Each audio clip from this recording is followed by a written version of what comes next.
নমস্কার। আজ আমি ডিমের ভাপা কারি করেছি। এই রান্নাটা ডিম ভাপিয়ে তারপর করতে হয়, খেতে ভীষণই সুস্বাদু হয় এবং যারা ডিম পছন্দ করেন না তাদেরও এই ভাপা ডিমের কারি খুব ভালো লাগবে। গরম ভাত, রুটি, লুচি, পরোটা, ফ্রাইড রাইস সব কিছুর সাথেই এই কারিটা খাওয়া যাবে। সহজ পদ্ধতির সুস্বাদু এই রান্নার রেসিপিটা এখন আমি আপনাদের সাথে শেয়ার করব। রান্নাটা করবার জন্য আমি 8টা ডিম নিয়েছি। এই ডিমগুলো আমি সব ফাটিয়ে একটা বাটিতে নিয়ে নেব।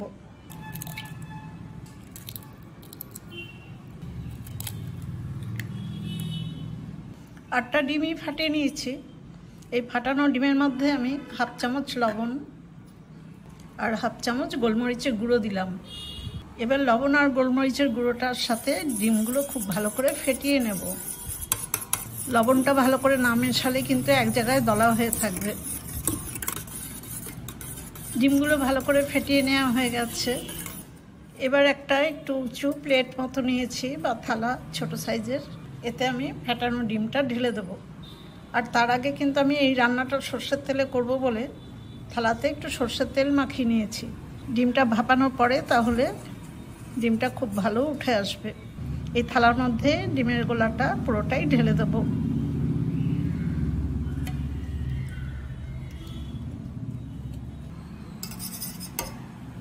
ডিম ভাপানোর জন্য দেখুন গ্যাসের উপরে মিডিয়াম ফ্লেমে আমি একটা কড়াই বসিয়ে তাতে 1 গ্লাস মতো জল দিয়েছি আর একটা স্ট্যান্ড বসিয়ে দিয়েছি। এবার ডিমের গোলার থালাটা আমি এর মধ্যে বসিয়ে দেব। এবার ডিমের থালাটা আমি আবার একটা প্লেট দিয়ে ঢেকে দিলাম। এখন পুরো কড়াইটা আবার আরও একটা থালা দিয়ে ঢেকে দেবো। এইভাবে মিডিয়াম ফ্লেমে আমি পুরো 10 মিনিট ডিমটাকে ভাপিয়ে নেব। 10 মিনিট পর আমি গ্যাসের ফ্লেমটা কমিয়ে দিয়ে ঢাকাগুলো খুলে নেব। ডিমের ঢাকাটাও খুলে দিলাম। চাকু দিয়ে আমি একটু মাঝখানটায় দেখব। পুরো দেখুন ভালো সেদ্ধ হয়ে গেছে। এবার আমি গ্যাসের ফ্লেমটা একদম অফ করে দিয়ে ভাপা ডিমটা একটু ঠান্ডা করে নেব। ভাপানো ডিমটা ঠান্ডা করে আমি একটা থালায় ঢেলে নিয়েছি। এবার একটু পিস পিস করে কেটে নেব।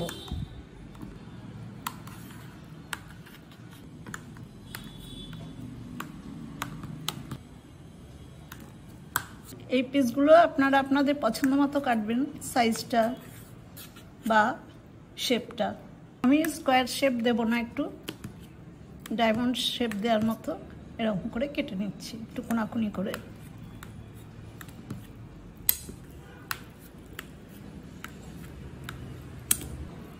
ডিমটা কেটে নেওয়া হয়ে গেছে, দেখুন এরকম করে পিস করেছি। গ্যাসের উপরে মিডিয়াম ফ্লেমে আমি আবার একটা কড়াই বসিয়ে দিয়েছি। তাতে 2 চামচ সর্ষের তেল দিয়েছি। তেলটা গরম হয়ে গেছে। এবার মাঝারি সাইজের 2টো আলু আমি চৌকো করে কেটে নিয়েছি।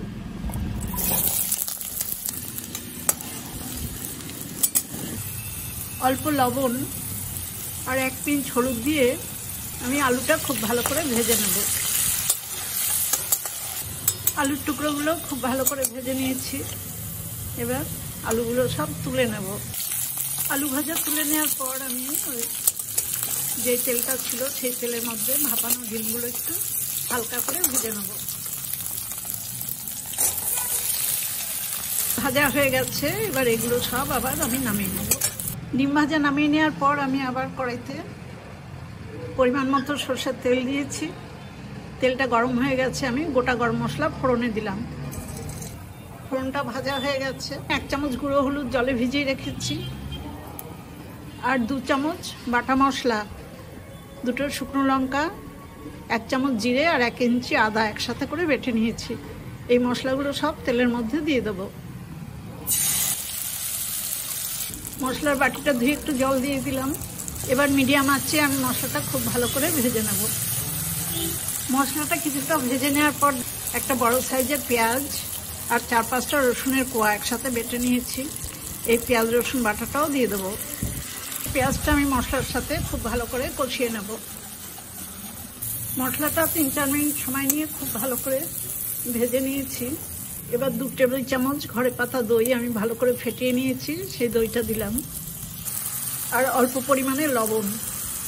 ডিম ভাপাতে লবণ দিয়েছি, আলু ভাজাতেও লবণ দিয়েছি, সেই জন্য লবণের পরিমাণটা একটু কম দিতে হবে। এবার দইয়ের সাথেও আবার মশলাটা কিছুক্ষণ কষিয়ে নেব। কিছুক্ষণ কষিয়ে নেওয়ার পর আমি ভেজে রাখা আলুগুলো সব দিয়ে দিলাম।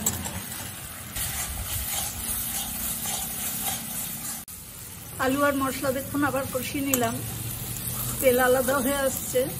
এবার পাশে বান্নারে আমার গরম জল আছে, আমি সেই জল দেব।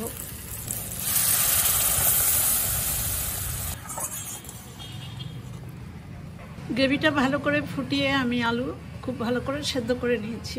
এবার ভেজে রাখা ডিমগুলো সব আমি এর মধ্যে দিয়ে দেবো।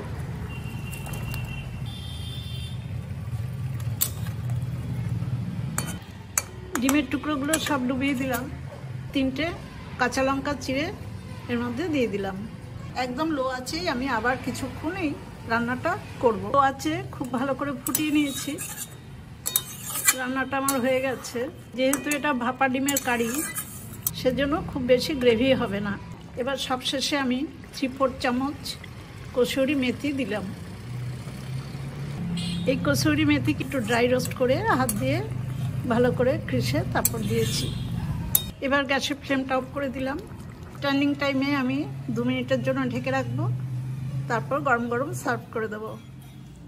ডিম ভাপা কারি আমি এখন কড়াই থেকে একটা সার্ভিং ডিশে নামিয়ে নিচ্ছি। এইভাবে আপনারা রান্না করে গরম ভাত, রুটি, লুচি, পরোটা সব কিছুর সাথে খেয়ে দেখুন, খুব ভালো লাগবে। আমার এই ভাপা ডিমের কারির রেসিপিটা দেখে আপনাদের যদি ভালো লাগে তাহলে একটা ছোট্ট লাইক আর শেয়ার করে দেবেন। সবাই খুব ভালো থাকবেন, সুস্থ থাকবেন। ধন্যবাদ।